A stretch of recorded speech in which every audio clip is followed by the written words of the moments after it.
कर आप लोग कैसे हैं। आई होप कि बढ़िया होंगे। दोस्तों आज हम क्लास 10 का सामाजिक विज्ञान का लघु उत्तरीय प्रश्न 4 नंबर वाले प्रश्न को आज हम पढ़ेंगे एक ही वीडियो में। ठीक, देखिए ये जो प्रश्न है ये प्रश्न बोर्ड एग्जाम में 4 नंबर का पूछता है। क्या 4 अंक का पूछता है, यानी नंबर का पूछता है। ये जो प्रश्न है, ये जो प्रश्न हम लिए हैं ना, ये क्या है, ये रिपीटेड प्रश्न है।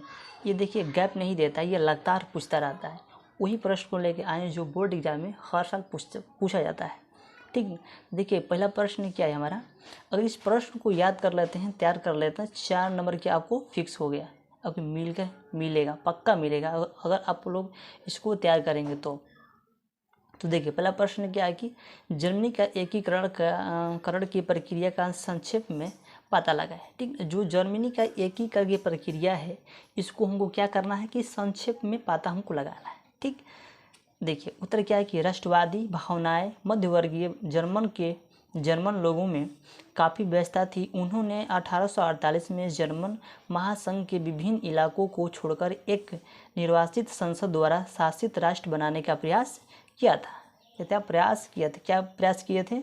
राष्ट्र राज्य बनाने का प्रयास किया था, मगर इस पहल को राजशाही और फौज की ताकत ने मिलकर दबा दिया। क्या किया कि राजशाही और फौज की ताकत ने मिलकर दबा दिया। उनका प्रशा के बड़े भूस्वामियों ने भी समर्थन किया। उसके बाद प्रभा के राष्ट्र एकीकरण के आंदोलन का नेतृत्व संभाल लिया। उसका मुख्यमंत्री ऑटोमन बिस्मार्क क्या था? उसका मुख्यमंत्री ऑटोमन बिस्मार्क थे। क्या जर्मन एकीकरण की प्रक्रिया, ठीक ना, इस प्रक्रिया का जनक था। कौन था? Ottoman Bismarck. ठीक ना, क्या था? इस प्रक्रिया का जनक था, जिसने प्रशा की सेना नौकरशाही की मदद ली। 7 वर्ष के दौरान ऑस्ट्रिया, डेनमार्क और फ्रांस 3 युद्धों में प्रशा की जीत हुई। क्या हुई? ऑस्ट्रिया, डेनमार्क और फ्रांस तीनों युद्धों में क्या किया? प्रशा की जीत हुई। यही प्रशा की जीत हुई। और 1871 में प्रशा के राजा विलियम प्रथम को जर्मनी का सम्राट घोषित किया गया। 1871 में जर्मनी का एकीकरण हुआ। कब हुआ था? 1871 में क्या हुआ था? जर्मनी का एकीकरण हुआ था। ठीक, आपको ये प्रश्न को आपको तैयार कर लेना है। ठीक ना, अगर इस प्रश्न को तैयार कर लेते हैं तो आपको 4 नंबर दे जाएगा। ठीक ना, अब दूसरा प्रश्न को देखते हैं। ये भी क्या है, बोर्ड एग्जाम के लिए सबसे बेस्ट इम्पोर्टेंट क्वेश्चन है। दिया है कि भारतीय कृषि की कोई 3 विशेषता लिखना है हमको। जो भारतीय कृषि है उस पर हम क्या करना है? 3 विशेषता लिखना है। देखिए पहला विशेषता क्या है कि भारतीय कृषि 3 विशेषताएं निम्नलिखित है। क्या निम्नलिखित है? देखिए प्रकृति पर निर्भरता। क्या है? निर्भरता, प्रकृति पर निर्भरता। ठीक, आपको हेडिंग डालना है। इसमें क्या लिखेंगे कि भारतीय कृषि मानसूनी वर्षा पर निर्भर करती है। यही कारण है कि वर्षा की अनियमितता एवं अनिश्चितता भारतीय कृषि अर्थव्यवस्था को सर्वाधिक प्रभावित करती है। क्या करती है? सर्वाधिक प्रभावित करती है। ठीक, ये पहला है। अब देखते हैं दूसरा। यहाँ पे दूसरा क्या है? कृषि की निम्न उत्पादकता। क्या है? कृषि की निम्न उत्पादकता, तो क्या है? उत्पादकता। ठीक ना, इसमें वो क्या लिखा है? देखिए भारत में कृषि उपजों का प्रति हेक्टेयर उत्पादन अपेक्षाकृत अन्य देशों से कम है। प्रति श्रमिक की दृष्टि में भारत में कृषि श्रमिक की औसत उत्पादन केवल $105 है। क्या है? केवल $105 है। अब देखिए तीसरा। देखिए खाद्यान्न फसलों की प्रमुखता। खाद्यान्न फसलों की प्रमुखता, इसमें क्या आपको लिखना है? देखिए भारतीय कृषि में खाद्यान्न फसलों की प्रमुखता रहती है क्योंकि 100 करोड़ से अधिक जनसंख्या के भरण पोषण के लिए ऐसा जाना आवश्यक है। क्या है?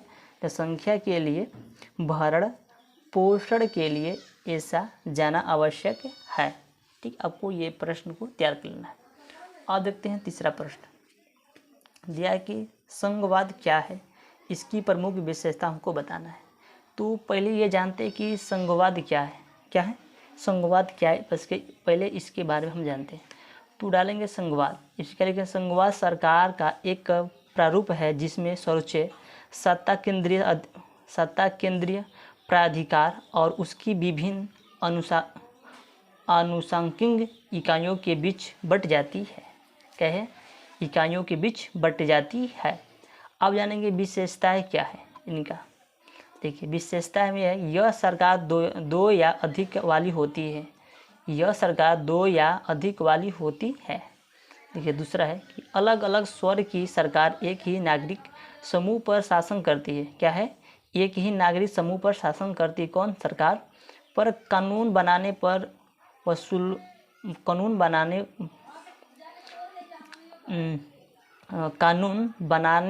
बनाने कर वसूलने और प्रशासन का उनका अपना -2 अधिकार क्षेत्र होता है।